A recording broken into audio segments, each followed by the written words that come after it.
చాలా మందికి కలలో పాములు కనిపిస్తుంటాయి. కొందరికైతే ఏకంగా పాము కరిచినట్టు కూడా కల పడుతుంటుంది.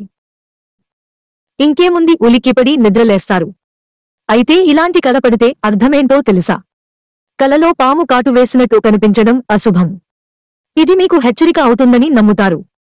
అంటే రాబోయే రోజుల్లో మీకు ఏదో ఒక చెడు జరగబోతోందని ఇది సూచిస్తుంది. కలలో మిమ్మల్ని పాము కాటు వేస్తే అది మీ జీవితంలో రాబోయే మార్పునకు సంకేతం కావచ్చు. మీకు ఏదైనా భావోద్వేగ సమస్యలో చిక్కుకుంటే దానిని పరిష్కరించడానికి ప్రయత్నించండి.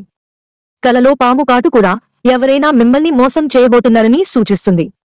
అందుకే ఇలాంటి కలలు పడ్డప్పుడు మీరు జాగ్రత్తగా ఉండాలి. కలలో మీరు పాము కాటుకు గురైతే అది మీ జీవితంలో కొత్త ప్రారంభానికి సంకేతం కూడా. కలలో మీ చేతిని పాము కాటేసినట్టయితే ఈ కల ఒక చెడు సమస్య నుంచి బయటపడటంలో ఇబ్బందికి సంకేతం. కలలో పాము మీ తలపై కాటు వేయడం చూస్తే మీలోని లోపాలను చెప్పే ప్రయత్నం చేస్తుంది. దాన్ని అంగీకరించి మీరు ముందుకు సాగాలని జ్యోతిష్యులు చెబుతున్నారు. ఇకపోతే కలలో పాము కనిపించడమంటే మీరు ఆందోళనలో ఉన్నారని అర్థం. అందుకే మీకు ఏదైనా సమస్య ఉంటే దాన్ని పరిష్కరించే ప్రయత్నం చేయండి.